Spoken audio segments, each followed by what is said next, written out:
Welcome back to DEGREELESSNESS, ladies and gents. I'm your host, Shanghai Pete, the People's Champ, and your good buddy in the mix. And let's get those wallets out, everybody, because it's time to slob on some corpo knob. That's right, both Sony and Nintendo held their quarterly long-form advertisements / cult rallies today in the form of Sony State of Play and Nintendo Direct. And as these things tend to go, there was some stuff I thought was dope, some stuff I didn't care about, but nonetheless was pretty good, some stuff that I can't imagine anyone caring about, but know that some people must, as well as the standard smattering of irrelevancies that I can't be bothered to comment on. That's right, it's gonna get messy, so we better get deep inside.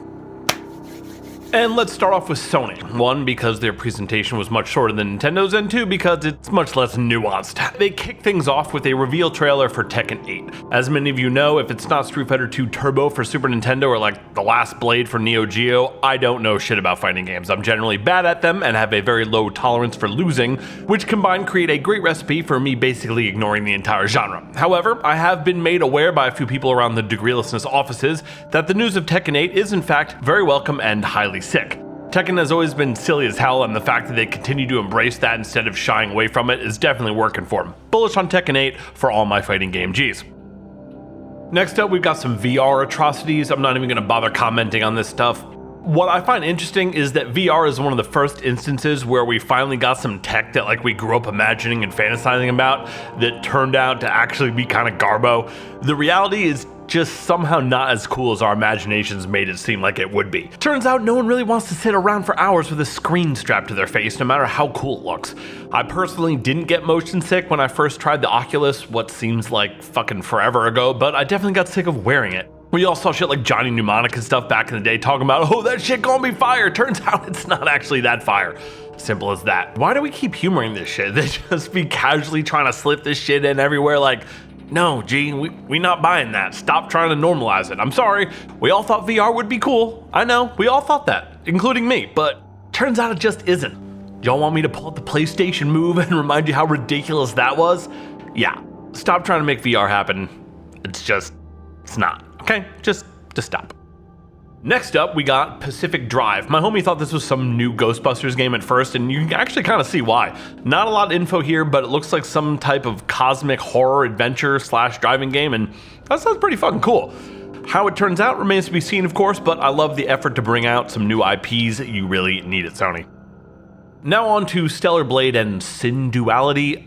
These are basically the same game as far as I can tell. Yes, you're in a mech in one of them. Great, huge difference, incredible. I am a total weeb though, so I do love the art style for both of these. I love the subject matter, the environment, enemy design, music, and even the world building, especially in Stellar Blade.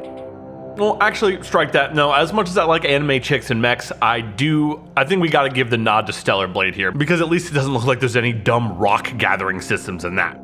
Even so, like, I gotta level with y'all, I think I've exhausted my capacity to care about games like this. You got Nier, Bayonetta, Ninja Gaiden, Devil May Cry, list goes on. I don't think I can muster up the enthusiasm to get hyped for yet another third-person, over-the-top, super-exaggerated, flashy combat revengeance game. Like, if you ask someone who wasn't familiar with video games or even just this genre to differentiate between something like Bayonetta and either of these, I don't think they'd be able to. At a certain point, you gotta ask, why is some of this stuff not just an anime or a movie? Games try so hard to be like movies these days, they sometimes forget to make an actual game, and you end up with these ultimately hollow experiences where you feel more like a passive participant than a player with any real agency. Stuff like that never makes you feel like you earned anything. They ratchet up the style points so much, I don't feel like there's anything left for me to do as the player. And to make it even worse, all these studios, under so much pressure from their publishers to deliver, feel like they can't implement anything difficulty-wise that would turn off too many casuals. They want to make sure those bad bitches streaming can play it. They want to make sure all those pussy-ass journalists are able to play it. I mean, look at all the shit Elden Ring got, and in some cases is still getting, for its difficulty, especially from Western devs, for daring to challenge people. Remember the whole conversation around accessibility in Sekiro? Granted, there are still outliers like Elden Ring and Sekiro, stuff like that, but they're becoming fewer and farther between. Hopefully, Stellar Blade will turn out to be one of them because it looks fucking sick, and like I said before, God knows we desperately need some fucking new IPs. Moving on, we've also got a new one from Team Ninja. Surprise, surprise, it's a third-person action game called Rise of the Ronin. Like, what else do you want me to say? I'm sorry, but you're just a little too late for this party, guys. No other way to say it. I've played this already, many times. Tenchu Stealth Assassins back in the day, Ghost of Tsushima, 100 Assassin's Creed games, Sekiro, and God knows how many more. I mean, that being said, I'm not gonna sit here and say this doesn't look fucking dope because it fucking looks dope, but like I said earlier, I'm just not capable of caring anymore, I'm sorry. Overused setting, overused genre, overused gameplay mechanics, I'm just bored. Maybe it'll be fucking awesome and I'll be forced to come back and do a I didn't told you so segment, and if that's the case, I will be more than happy to do so. I will always prefer more awesome games over less, and for those of you who watched this and thought it looked awesome, I'm rooting for you, I hope it is. But for right now, shit's just putting me to sleep, I'm sorry, geez. And lastly, we've got God of War Ragnarok.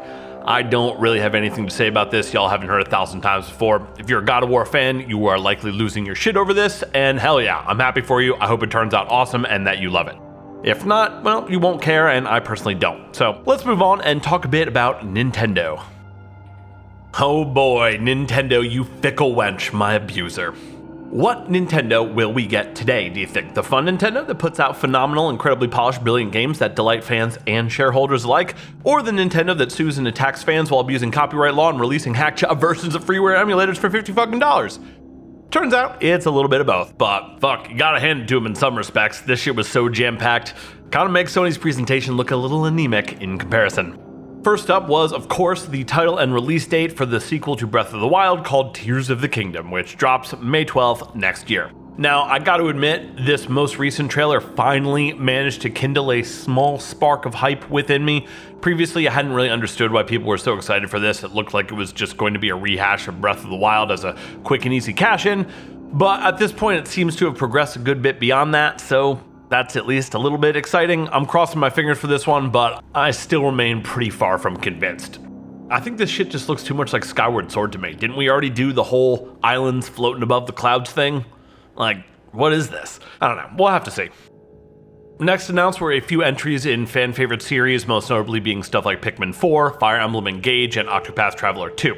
I've never been a fan of Pikmin or tactical RPGs, so I don't care about those first two. If you do, sick, I hope they turn out great, but I don't care. Octopath Traveler is a slightly different matter though. On one hand, I hated the fractured, unrelated, and fragmented narrative that the titular 8 different characters and stories offered in the first one made me feel like I was playing a handful of really short games that shared a visual identity instead of a sprawling epic adventure story, which is the reason I play RPGs to begin with. And hearing that the second one is going to keep up with that it's really disappointing. On the other hand though, I'm so fucking in love with the 2D HD art style engine that I'll probably play it anyway. Like, how do y'all make the perfect old school / modern RPG hybrid engine and then use it for fuck all? Stop with these weird gimmicks. I just want regular RPGs. Where the fuck's the Dragon Quest III remake? What about that? That's what I really want to know. Fuck out of here with this weird shit.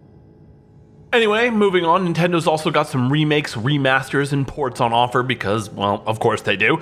On the list this time around is Kirby's Dream Land Deluxe, originally released on the Wii. Super sick, good game. GoldenEye N64, awesome. Fatal Frame Mark of the Lunar Eclipse, also from the Wii but never released stateside, love Fatal Frame.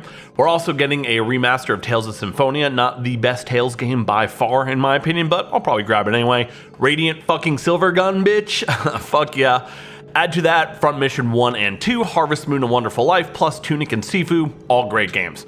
We've also got a release date for Crisis Core, December 13th, so that's cool, I guess. I never really played this before, so I'm down to give it a shot, but with how much damage Square Enix has done to the Final Fantasy VII IP as of late, I suspect it'll be kinda hard to enjoy. I'm hoping to be proven wrong though, so I suppose we'll see. I'll definitely do a video on it when it comes out.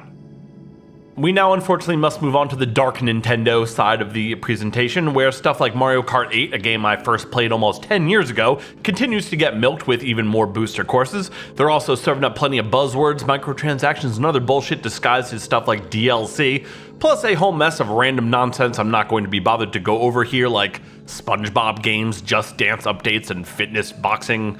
Yeah, no thanks. Then we've got the truly disappointing stuff like low-effort ports of fucking iOS games. Really, guys? iOS games? We can't have any of the Final Fantasy Pixel remasters, but sure, bring over some fucking phone games. Fantastic. What we did not see, however, was any news on Metroid Prime 4, Twilight Princess or Wind Waker ports, nor anything about more mainline Mario games, 2D or otherwise. And, well, that sucks because aside from the info on a Dragon Quest III remake, that's the stuff that I wanted to hear about the most. Womp womp.